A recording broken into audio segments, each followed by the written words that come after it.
Qué bueno que estamos juntos una vez más.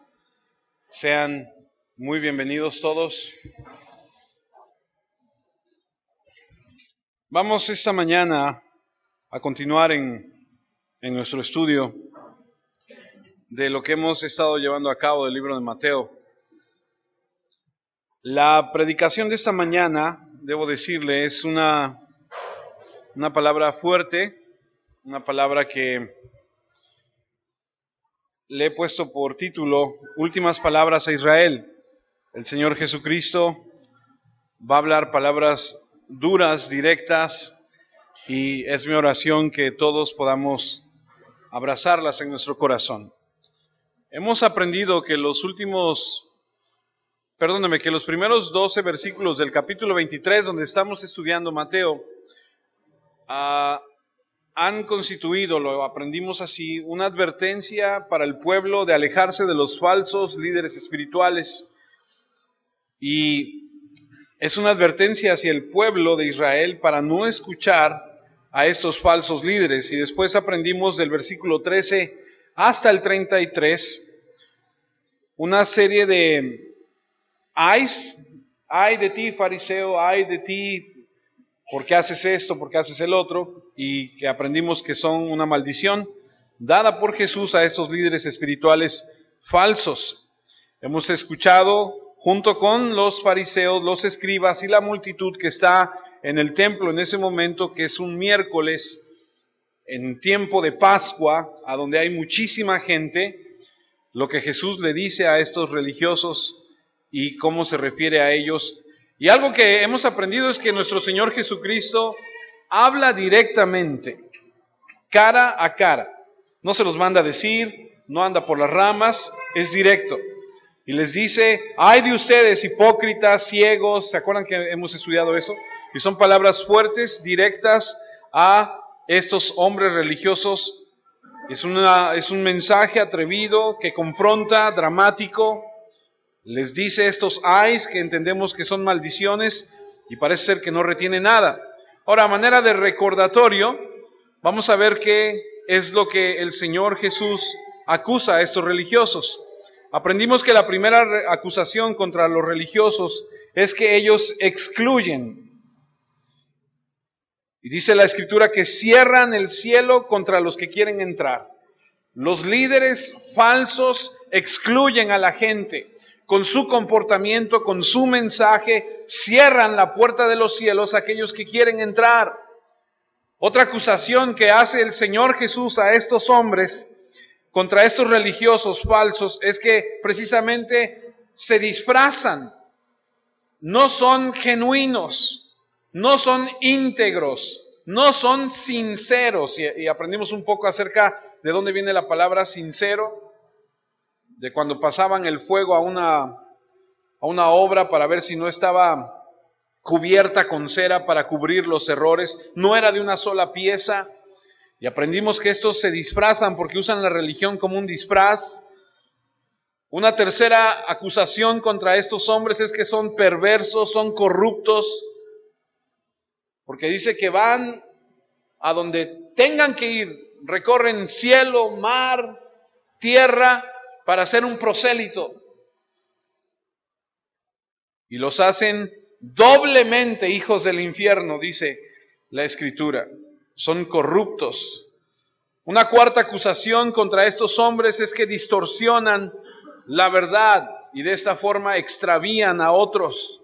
En otras palabras, utilizan la Escritura a su conveniencia para que las cosas salgan como ellos quieran. Y Jesús sigue con la acusación y los acusa de invertir, de cambiar las prioridades. Las cosas más importantes las dejaron de hacer y empezaron a enfocarse en las cosas menos importantes. ¿Conoces a alguien así? Que se preocupa por las cosas pequeñas y que las cosas pequeñas que no son muy importantes le dan mucho énfasis, y a las cosas que son realmente importantes como que las delegan, como que las dejan, como que después. ¿No has hablado con alguien y dices, oye, tenemos que hablar de este asunto importante? Luego, después. Invierta en las prioridades. Hay un dicho que dice que algunos son oscuridad, candil de la calle y oscuridad de su casa, ¿no? O sea, tienen las prioridades invertidas, ¿no? Otra acusación contra los religiosos es que son ciegos de la verdadera limpieza. Les importa mucho el exterior, cómo se ve por fuera, pero por dentro, dice, son como esas tumbas blanqueadas, están llenos de huesos. Ocultan las cosas, disfrazan la descomposición. Por fuera podemos ver a la gente decir, wow, qué bonito, qué bien, pero por dentro están todos corrompidos. Y la última acusación contra estos religiosos es que son pretenciosos porque se jactaban de una herencia piadosa que no tenían. Pero estaban delante de aquel que conoce todo, aquel que sabe todo, aquel que aún antes de que pronunciaran una palabra, dice la Escritura, él ya la sabía toda. A él nadie lo engaña. Y él les dice sus verdades. Lo triste de todo esto, amados, es que ellos eran los líderes espirituales de Israel y el pueblo los seguía. Ahora, para culminar esta sección de los falsos líderes, nuestro Señor en el capítulo 23 de Mateo, que es lo que estamos estudiando, versículo 32, se refiere a ellos de una manera muy fuerte. Dice lo siguiente: vosotros también llenad la medida de vuestros padres.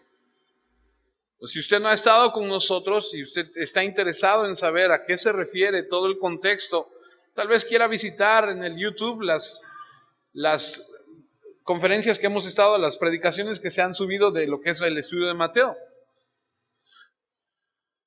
Estamos en el versículo 32 donde Jesús les dice, vosotros también llenad la medida de vuestros padres.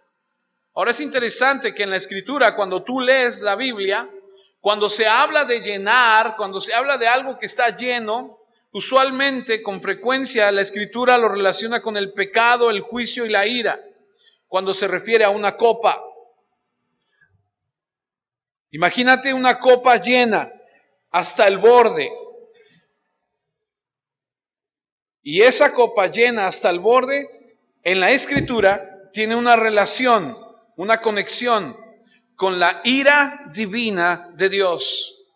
El libro de Apocalipsis habla de esta copa de la ira de Dios. Isaías habló de ella, Jeremías, Oseas, incluso Mateo, lo vamos a ver un poco más adelante, cuando Jesús está en el huerto, está orando y dice, si es posible que pase de mí esta copa.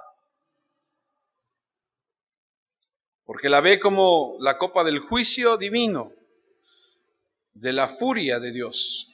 Así que la imagen es eso. El juicio, la ira, el pecado, es como se llena esta copa. Y a veces en las Escrituras leemos esto. Es una copa de pecado, una copa de ira, de juicio. El pecado trae la ira de Dios, trae su juicio divino. Así que si usted llena una copa de pecado, se podría decir que está llenando una copa de ira. Y si usted llena una copa de ira, se podría decir que está llenando una copa de juicio para su vida. Dios tiene paciencia, Dios es paciente, pero tiene un límite. ¿No te has preguntado por qué estamos viviendo todo lo que estamos viviendo actualmente? De repente tiembla aquí, tiembla allá, tiembla por acá, el huracán aquí, el huracán allá, y luego dice, ¿y ahora qué falta? Pues todavía falta. De acuerdo a las Escrituras, todavía falta. Y mucha gente parece ser no entender lo que dice. Y Dios tiene paciencia, pero tiene un límite. El pecado ha llegado a su límite y la copa se derrama. Es algo que se acumula, eso es lo que está hablando. La maldad sucesiva en cada generación contribuye a un resultado final.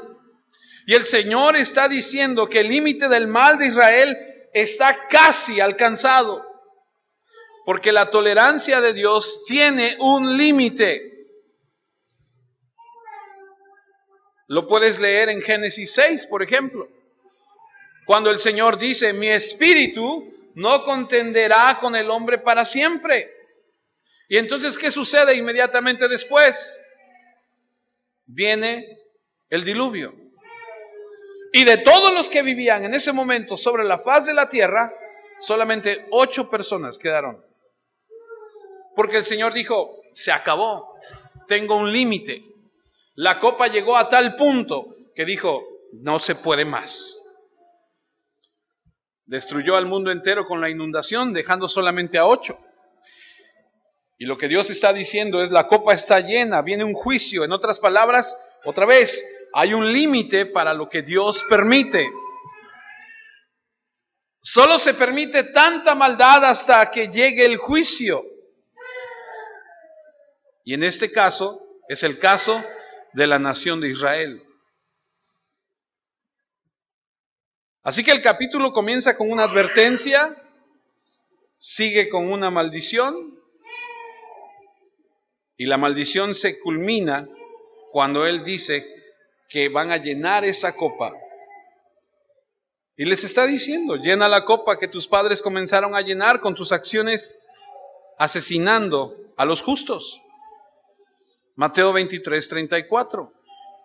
Aquí empieza el estudio de esta mañana. Son palabras fuertes, pero es la palabra de Dios. Dice Mateo 23, 34, por tanto, he aquí yo os envío profetas y sabios y escribas, y de ellos a unos mataréis y crucificaréis, y a otros azotaréis en vuestras sinagogas, y perseguiréis de ciudad en ciudad. Así que dice, por lo tanto, o literalmente por esto, debido a esto, a causa de que son, ¿cuál es el contexto? Un montón de engañadores, hipócritas, ciegos, guías de ciegos, hijos del infierno. Por tanto, por todo lo que son, por todo lo que han hecho, porque han rechazado la verdad de Dios, rechazado el justo portador de Dios, al Hijo de Dios, debido a esto, porque llenas el vaso de iniquidad, te envío. Y pensarás que podría decir juicio, ira, venganza, pero no. Dice, por tanto, todo lo que son, lo que han hecho, lo que han practicado, como han engañado, por lo tanto, te voy a enviar. No dice ira, juicio, maldición, no dice eso. ¿Qué dice? Te envío profetas, sabios y escribas. Son títulos que los judíos entienden perfectamente bien porque está en su vocabulario. Pero la pregunta es, ¿por qué está enviando más mensajeros? Los profetas son predicadores, los sabios son maestros, los escribas son aquellos que escriben las escrituras. Y lo que está diciendo es, no he terminado. Es posible que hayas hecho un rechazo, pero no he terminado contigo. Ahora escucha atentamente esto y oro a Dios porque usted y yo lo entendamos, porque es difícil de entender. El Señor dice, yo os envío a estas personas, pero no para que tengáis otra oportunidad de creer, pero para que tengan oportunidad de seguir rechazando, para que se apilen sobre ustedes un mayor peso de culpa que merece un juicio más severo. Es un pensamiento temeroso, pero es lo que está diciendo. Mateo 23, 34, misma escritura, palabra de Dios para todos. Por eso les digo esto, les enviaré profetas, hombres sabios y maestros. Ustedes matarán a unos de ellos y a otros los colgarán en una cruz para matarlos y a otros los golpearán en sus sinagogas y los perseguirán de pueblo en pueblo. Para eso los envío. No vemos un momento de arrepentimiento. los voy a enviar y les van a hacer esto, esto, esto. Él sabe todo. Para que sobre vosotros venga toda la sangre justa. Es un pasaje bastante serio, es lo que está diciendo. Lo que está diciendo es, ustedes son culpables y serán más culpables.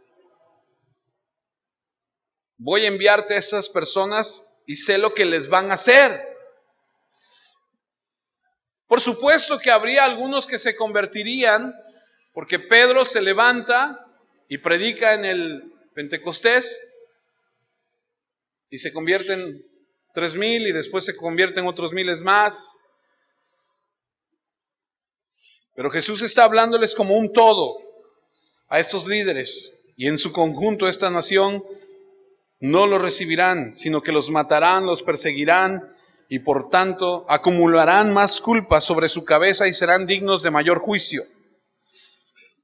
Es miércoles, este día que él está hablando, ahí. El lunes, 2 días antes, la gente había dicho, ¡Hosana al Hijo de David! Pero para el viernes, esos mismos van a gritar, crucifíquenle. Esos mismos van a decir que su sangre sea sobre nosotros y sobre nuestros hijos.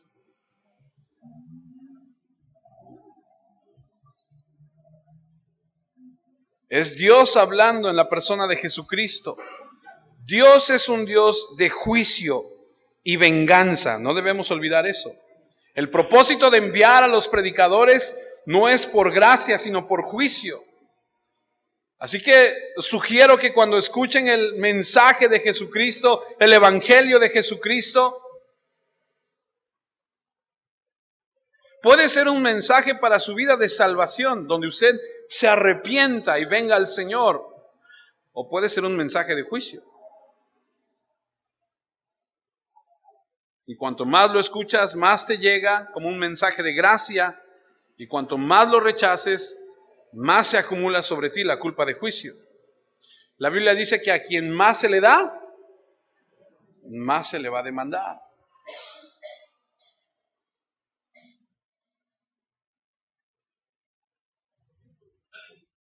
Mejor es solamente haber escuchado una sola vez que haber estado escuchando muchas veces y seguir rechazando,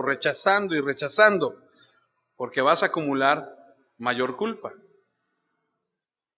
En otras palabras, aquellos que juegan con Dios y que escuchan su palabra y que no la toman en serio y que dicen, no pasa nada, deben entender hoy que vendrá mayor juicio sobre ustedes. Segunda de Corintios 2:14, el apóstol Pablo, en el capítulo 2, versículo 14, dice algo muy interesante. Mas a Dios gracias, el cual nos lleva siempre en triunfo en Cristo Jesús, y por medio de nosotros manifiesta en todo lugar el olor de su conocimiento. Pablo dice, gracias a Dios, estoy agradecido porque no importa lo que haga, no importa dónde predique, no importa la respuesta, triunfamos. Cada vez que se predica el evangelio, es victorioso, porque la palabra de Dios dice que no vuelve vacía, sino que cumple su propósito para el cual fue enviado. Y escucha, a veces es traer gracia, salvación al corazón y Dios es glorificado por ello. Y el propósito otras veces es la culpa y llevar juicio, pero Dios es igualmente glorificado. Porque Dios es tanto un Dios de juicio como un Dios de gracia. Versículo 15, ahí mismo en 2 de Corintios. Porque para Dios somos grato olor de Cristo en los que se salvan y en los que se pierden. ¿Quieres decir que es un grato olor a Dios cuando la gente perece? Es difícil para nosotros entender esto. Pero Dios es tan revelado en su gloria, en la devastación del juicio, como en la expresión de la gracia y la salvación. Dios no es desequilibrado. Dios recibe gloria cuando alguien se salva y Dios merece gloria cuando Él manda a alguien al infierno. Porque Él es Dios. Es difícil. Él no es todo amor y gracia y bondad y misericordia solamente. Que eso es lo que nosotros queremos aceptar y abrazar y eso es lo que nos gusta. Pero usted y yo tenemos un Dios de santidad, de justicia, de juicio, de ira, de venganza contra el mal. Y si los hombres eligen eso, Él será glorificado en su condenación, tanto como Él es glorificado en la conversión de aquellos que creen. Dios es glorificado en cualquiera de esos dos asuntos. Amén. Dios merece gloria.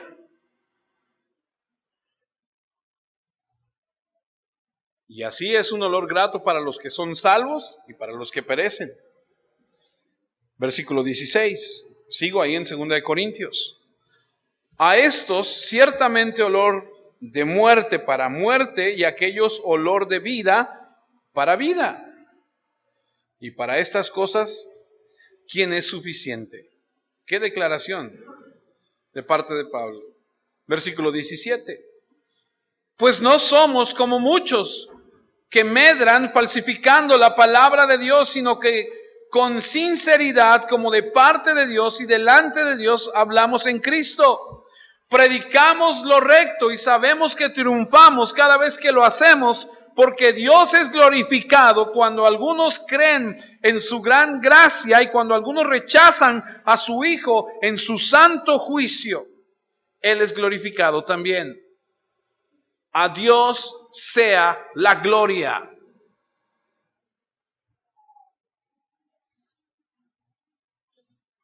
¿No ha leído usted en Romanos cuando Pablo dice que el Señor al faraón de Egipto lo levantó en alto y lo hizo crecer? ¿Para qué?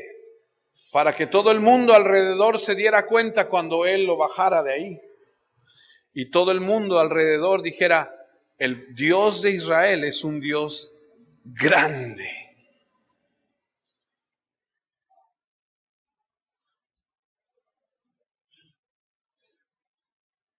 Dios tiene que ser glorificado tanto en esta situación como en la otra. De lo contrario, Él no se revela a sí mismo plenamente como Dios. Apocalipsis 22:11.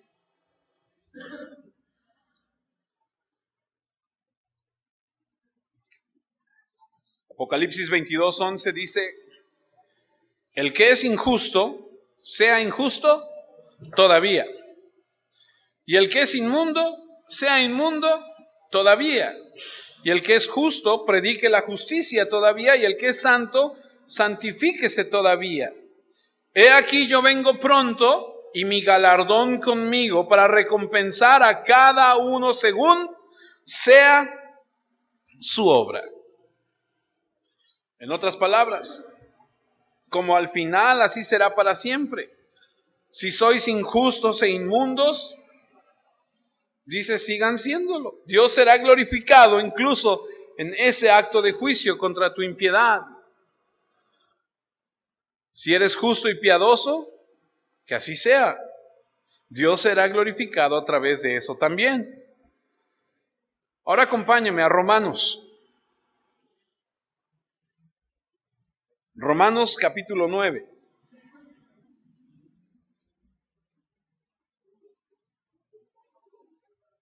Versículo 21.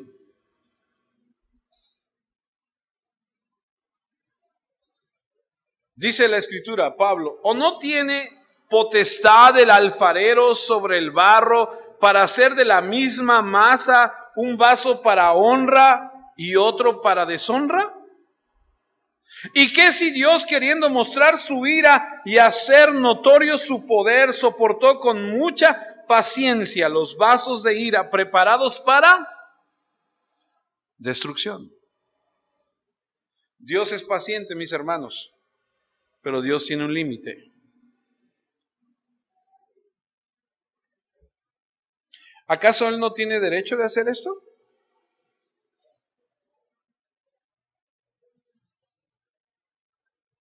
¿Acaso no Él es Dios? ¿Tú crees en el Dios de la Biblia? ¿Crees que Él es el creador de todo? ¿Sí? Entonces Él es el que puede hacer y deshacer como Él quiera. Y tú y yo estamos para decirle, gloria a tu nombre. Así se nos caiga este edificio encima. Digo, no, pues no, claro que no, ¿va? No, nadie quiere eso. Pero lo estamos viendo, amados. Estamos viendo que en nuestro país, ayer, ¿cuántas veces tembló, hijo? ¿20 qué? ¿6 veces? En una hora, 6 veces. Y ahora nada más empezamos a sentir tantito y nos alarmamos. Y le voy a decir una cosa, si Dios nos permite, la próxima semana vamos a hacer un simulacro. ¿Tú sabes de simulacros, Paco? A lo mejor me puedas ayudar. Vamos a hacer un simulacro en nuestra iglesia. Porque es real, estamos viviendo cosas reales y tenemos que estar preparados. ¿Qué hacer? ¿Hacia dónde ir? Imagínate si todos queremos ir por los niños. Estamos viviendo situaciones reales.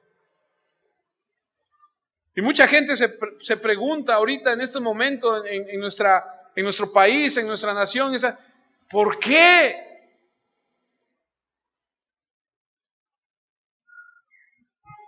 ¿Por qué se cae una escuela y mueren tantos niños inocentes?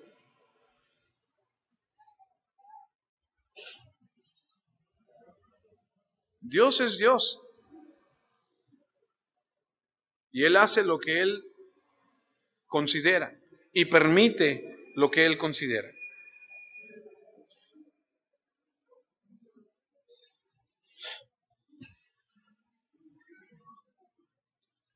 Él mostrará las riquezas de su gloria en los vasos de misericordia también. Dios tiene que ser visto en su totalidad y Dios es tanto glorificado en su ira contra la impiedad como Él es en su gracia hacia los que creen.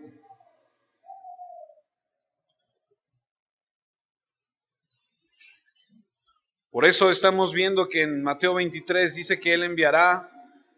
Vamos a Mateo 23, 34.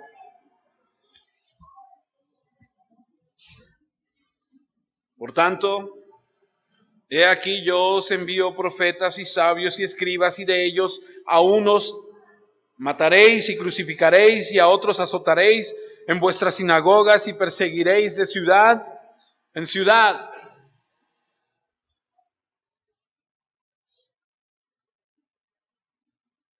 Dice, los van a matar, los van a azotar, los van a perseguir como resultado. Por ello traerá sobre esta gente que ha llenado la copa de la ira y con la sangre de todos estos justos un juicio severo. Y usted y yo sabemos que cuando leemos que dice y mataréis, pensamos en Esteban. ¿Qué pasó con Esteban? Lo apedrearon. Pero podríamos pensar en Pablo y en Santiago. Estaba leyendo acerca de la muerte de los apóstoles. Dice que lo mataron con espada, pero lo que yo siempre creí que con espada lo habían matado, pero parece ser que lo decapitaron. Y Dios tiene su límite. Pero cuando el pueblo llega a un grado donde dice, basta, se acabó, Él trae juicio.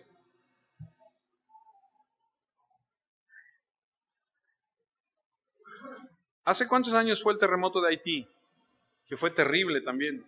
¿Hace 8, 10 años? No sé, algo así. Que devastó a la nación, que fue terrible. Pero es una nación también involucrada en hechicería, en tantas cosas. Y cuando viene el tsunami en aquella parte del mundo hace algunos años atrás, y cuando pasan cosas tan grandes y desastres, dices, ¿qué está sucediendo? Dios está trayendo juicio, Dios está trayendo, ¡hey!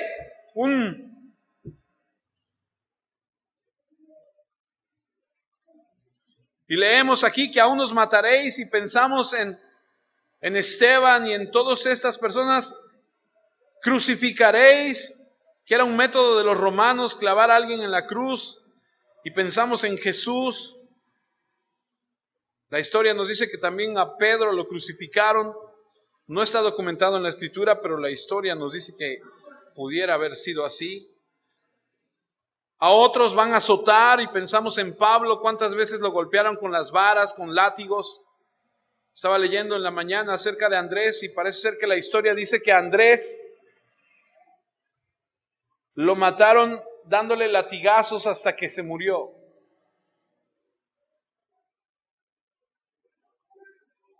Y a los que no azotaron los van a perseguir de ciudad en ciudad. Lo que le pasó a Pablo también, persiguiéndolos para castigarlos, era una forma de vida en la iglesia primitiva, siempre huyendo de la persecución de estos falsos líderes espirituales de Israel, que buscaban acabar con el evangelio de Cristo porque les era incómodo, los exponía, los acusaba. Así que la respuesta final de los líderes religiosos de Israel representa un rechazo hacia la persona de Jesucristo. Y él dice, ok, llenen la copa, llénenla, así como sus padres. Porque en la antigüedad también mataron a los profetas. Y el Señor dice, llénenla. Cuando ellos dicen, no, si nosotros hubiéramos estado ahí, no hubiéramos participado con lo que hicieron nuestros padres, matando a los... Y Él dice, llénenla. Él que lo sabe todo dice, ustedes me van a crucificar a mí el viernes.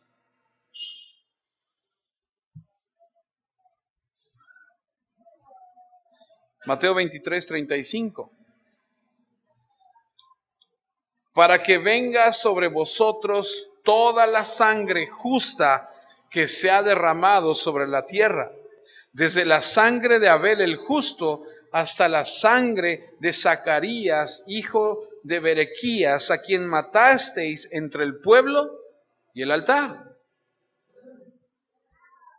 El propósito de Dios es dejar en claro que esta generación llene el acto final de atrocidad contra los justos, masacrando al Salvador y a sus seguidores. Y entonces vendrá el juicio de Dios sobre ellos.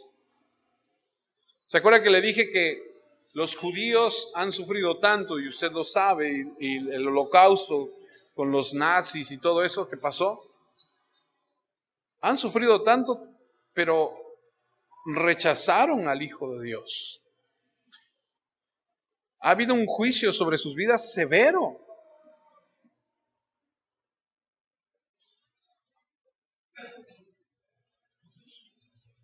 Y no es de que Dios quiera que los hombres se pierdan, sino que lleguen al arrepentimiento. Pero cuando los hombres rechazan al Señor, cuando niegan a Jesús, cuando ellos hacen eso, entonces ellos traen para sí mismos un derramamiento de la ira de Dios. Ahora escucha atentamente, porque cuanto más has rechazado la palabra, la lección que se te ha dado, más grande será tu culpa. Porque tú no podrás decir, yo no sabía.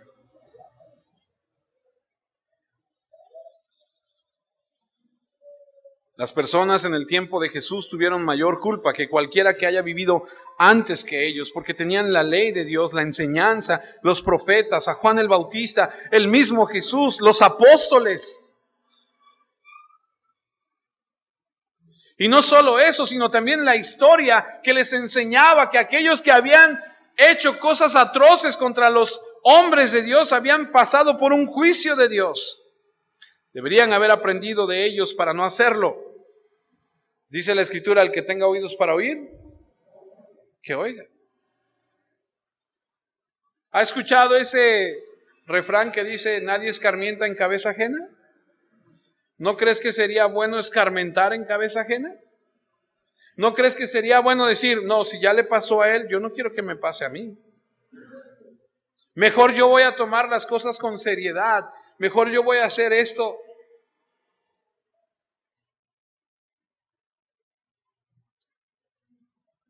La Escritura, los profetas, Juan el Bautista, Jesús, los apóstoles, la historia señalando. ¿Y qué dijeron? No. ¿Qué hicieron? Rechazaron a Jesús y acumularon su culpabilidad y superó la de cualquier otra generación anterior a ellos. ¿Cómo puede una generación ser responsable de sangre justa? Debido a su constante rechazo de la luz, el rechazo constante de las lecciones de la historia. Lo podemos ver claramente con este pueblo. Y espero, amados, que como iglesia, que como individuos, que como mexicanos podamos ver nosotros también claramente esto para nuestra nación y para nuestra vida. Que tú y yo como mexicanos doblemos nuestras rodillas y digamos, Señor, perdona a nuestra nación, perdona a nuestro pueblo, ten misericordia de nosotros. Porque somos un pueblo idólatra, porque venimos de un trasfondo de idolatría.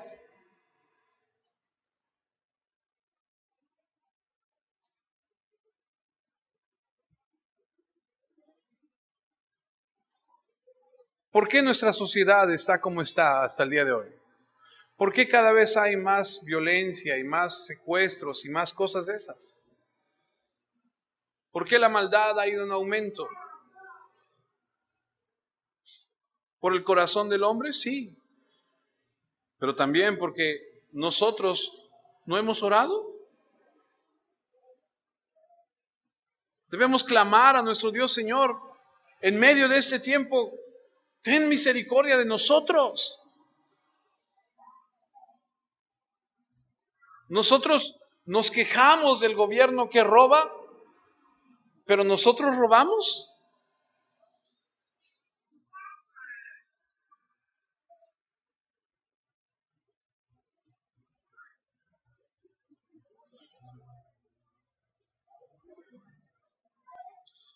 Para que venga sobre vosotros toda sangre, la sangre justa que se ha derramado sobre la tierra, desde la sangre de Abel el justo hasta la sangre de Zacarías, hijo de Berequías, a quien matasteis entre el templo y el altar.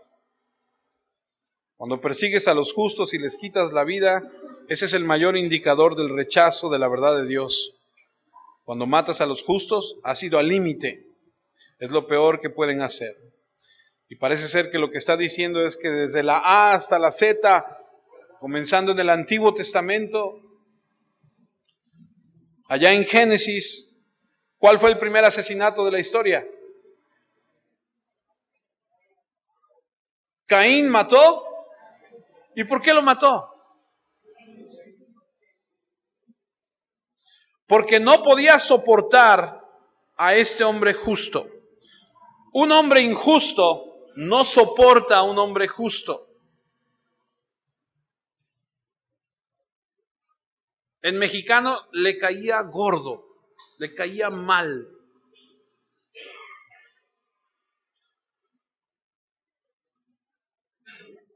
Si una sociedad tiene el espacio, la latitud de matar gente justa, lo hará. Porque no puede tolerar eso. Y Caín no podía tolerar la pureza de Abel, así que lo mató. Y fue el primer asesinato de un hombre justo. Y desde entonces,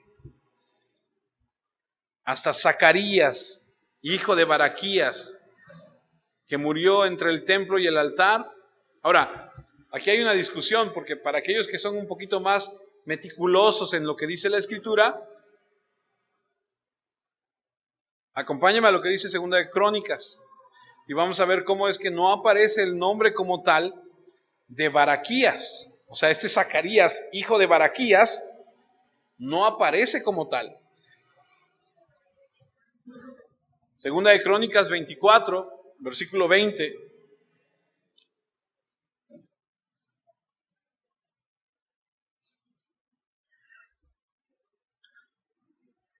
Entonces el Espíritu de Dios vino sobre Zacarías, hijo del sacerdote Joiada, hijo del sacerdote, no dice Baraquías, pero vamos a ver de quién se trata. Y puesto en pie donde estaba más alto que el pueblo, les dijo: así ha dicho Dios, ¿por qué quebrantáis los mandamientos de Jehová? No os vendrá bien por ello, porque por haber dejado a Jehová, Él también os abandonará. Pero ellos hicieron conspiración contra Él y por mandato ¿de quién? Por mandato del rey lo apedrearon hasta matarlo en el patio de la casa de Jehová. Así el rey Joás no se acordó de la misericordia de Joiada, padre de Zacarías, había hecho con él. Antes mató a su hijo, quien dijo al morir: Jehová lo vea y lo demande. A la vuelta del año, subió contra él el ejército de Siria y vinieron a Judá y a Jerusalén y destruyeron en el pueblo a todos los principales de él y enviaron todo el botín al rey de Damasco. Ahora escuche, versículo 24. Porque aunque el ejército de Siria había venido con poca gente, Jehová entregó en sus manos un ejército muy numeroso, por cuanto habían dejado a Jehová, el Dios de sus padres. Así ejecutaron juicio contra Joás. Ándale. Dejó a Dios y el Señor dijo: ok. Y no solamente dejó a Dios, mató al profeta de Dios.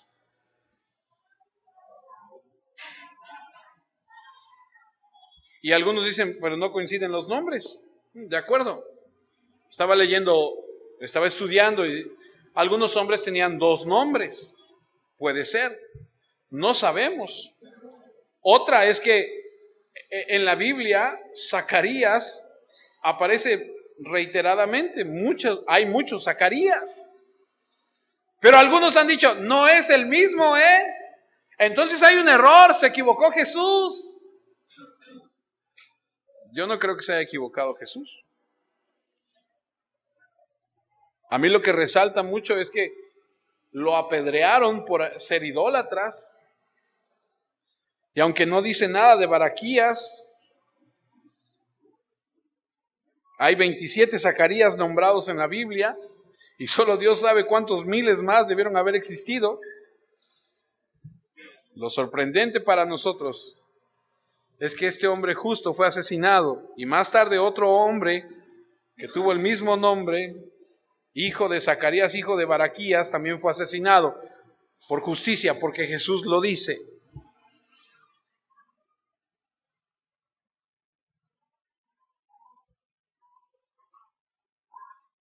Y parece ser que era algo reiterado. ¿Se acuerdan de la parábola que Jesús les enseñó de los siervos de la viña?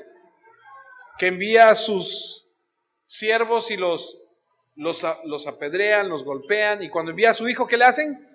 Lo matan. Y lo que él está diciendo aquí es que el primer mártir de los justos en el Antiguo Testamento fue Abel, y el último mártir de los justos en la era del Antiguo Testamento fue Zacarías, hijo de Baraquías. No lo sabíamos hasta que Jesús lo dijo. Pero lo mataron entre el templo y el altar. Y parecía que era un lugar familiar para matar a la gente. Imagínate, en el templo, entre el altar, ahí, el lugar a donde se va a adorar al Señor, ahí dice: no, aquí no lo echamos, aquí lo matamos. Le pasó a Pablo, casi lo matan. Hechos 21, 30 y 31, dice: así que toda la ciudad se conmovió y se agolpó el pueblo, y apoderándose de Pablo, le arrastraron fuera del templo. Inmediatamente cerraron las puertas y procurando ellos matarle, se le avisó al tribuno de la compañía, que toda la ciudad de Jerusalén estaba alborotada. Es decir, en el templo, afuera del templo, esta gente no le importaba.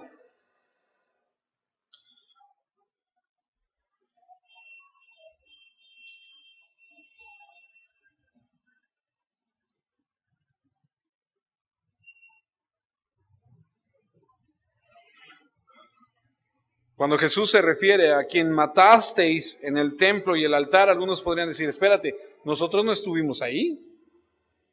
Pero lo que Jesús está diciendo es, yo los veo a todos ustedes como una nación culpable, que está llenando la copa a través de muchas generaciones, con rechazo y con rebelión, y va en aumento. Y han acumulado advertencias y predicaciones de profetas, de escribas. Tenían información, conocimiento, y la copa estaba al borde. Y Él les dice, eres culpable de todo, te veo como una nación. Versículo 36 de Mateo 23. Mateo 23, 36. De cierto os digo que todo esto vendrá sobre esta generación.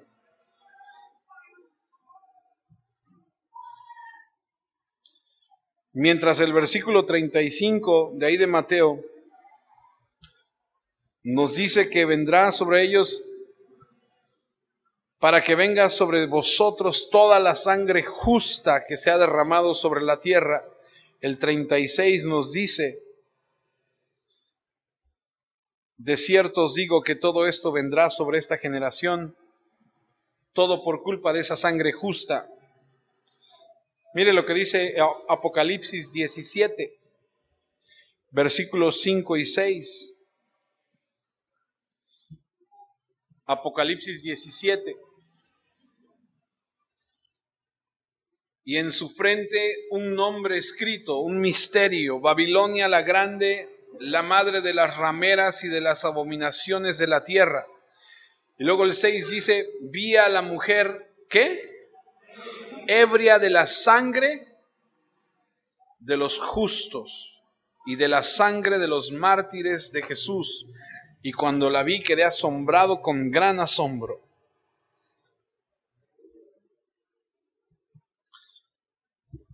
Increíble, la sangre de los justos, de los mártires.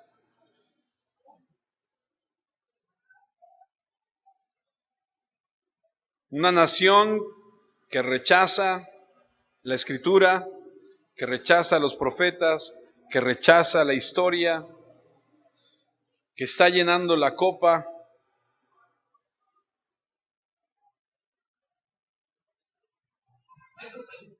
Veremos en unos días que el Señor va a ser crucificado el viernes. Y cuando comienza el capítulo 24, dice que ellos salen del templo.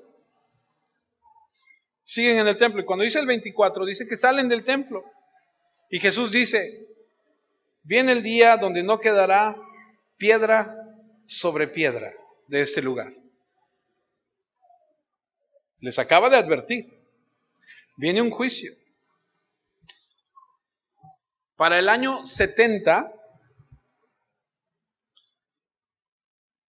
viene un juicio de parte de Dios. Ahorita lo vamos a ver con un poquito más de detalle. Claro que hubo gente que creyó, pero en su totalidad, fue la gran mayoría la que lo rechazó, y vino en el año 70 un juicio sobre ellos.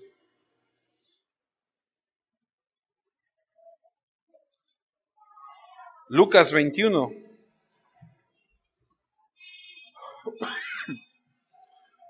Porque estos son días de retribución para que se cumplan todas las cosas que están escritas. O sea, es tiempo de retribución, de cobrar. La palabra de Dios para todos de este mismo capítulo y mismo versículo dice, estos son los días en que Dios traerá castigo para cumplir todo lo que está escrito. La historia dice, usted, a quienes les gusta leer, tal vez les gustaría leer a Josefo, historiador judío. Cuando Jesús fue crucificado, fue en el año 33. En el año 66 estalló una revolución contra Roma. ¿Usted ha escuchado la palabra sicario?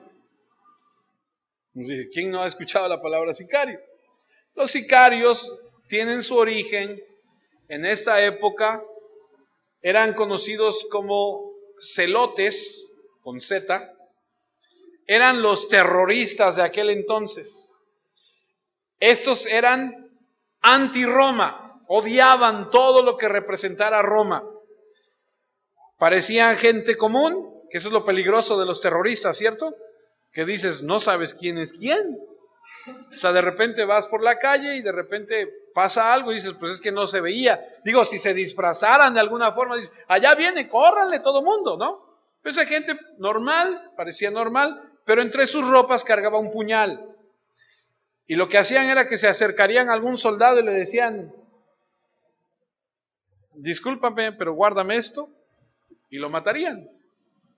Y huirían a los cerros y tendrían unas bandas que atacarían a los soldados y se esconderían, y así estaban. Y en el año 66 dijeron, ya estuvo. Estalló una revolución. Y entonces Roma atacó. Y escuche lo que escribe Josefo. Viene Tito, trae 80,000 hombres, rodea la ciudad, los judíos se ríen, se burlan. Josefo, que estaba ahí, Josefo es judío, es historiador, pero también es ciudadano romano, como Pablo. Entonces tenía cierta, protección. Él escribe y dice que los romanos empiezan a talar los árboles y a construir catapultas para atacar la ciudad, acuartelan la ciudad, es decir, no dejan de entrar ni salir a nadie. Y lo que va a pasar después es que, obvio, estalla la guerra, el hambre, la muerte, la peste, es terrible. Y dice Josefo que pudieron haber lanzado cerca de 100,000 cuerpos por la muralla de la ciudad para librarse de la pestilencia, del hedor, de la putrefacción. Imagínate la ciudad cubierta todo alrededor de cadáveres. Debió haber sido algo increíble.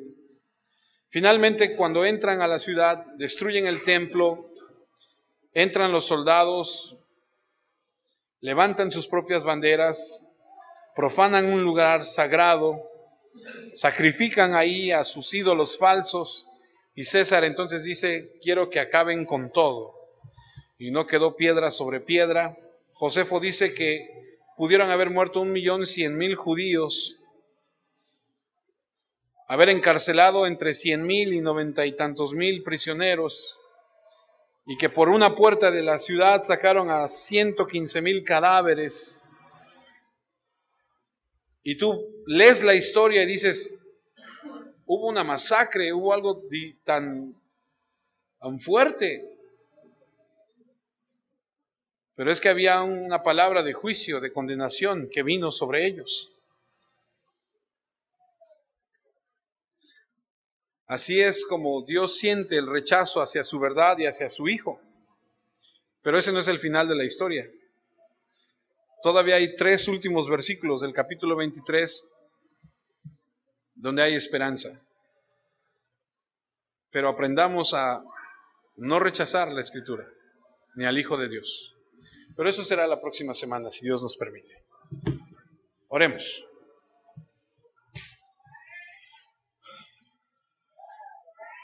Señor, junto con mis hermanos, en esta tarde, queremos agradecerte primeramente por tu palabra. Agradecerte que nos permites conocerla, escucharla, y pedimos que nuestro corazón sea tierra fértil a donde podamos atesorarla, porque queremos vivir el resto de nuestros días, los días que tú nos dejes vivir, los años que nos dejes vivir en esta tierra, glorificando tu santo nombre. Te pido por aquellos que están jugando contigo, con tu palabra, que te rechazan abiertamente, por aquellos que llevan una doble vida, por aquellos, Señor, que no son genuinos.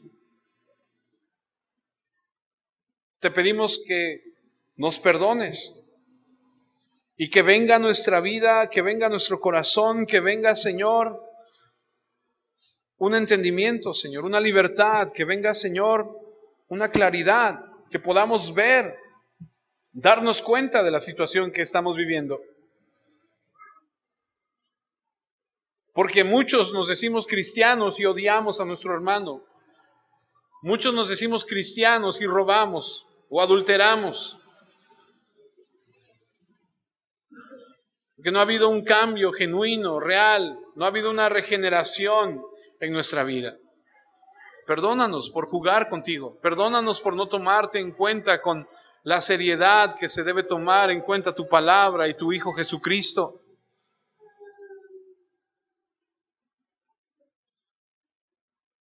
Pedimos por aquellos familiares que no quieren saber nada de ti, que tengas misericordia para con ellos como la tuviste con nosotros.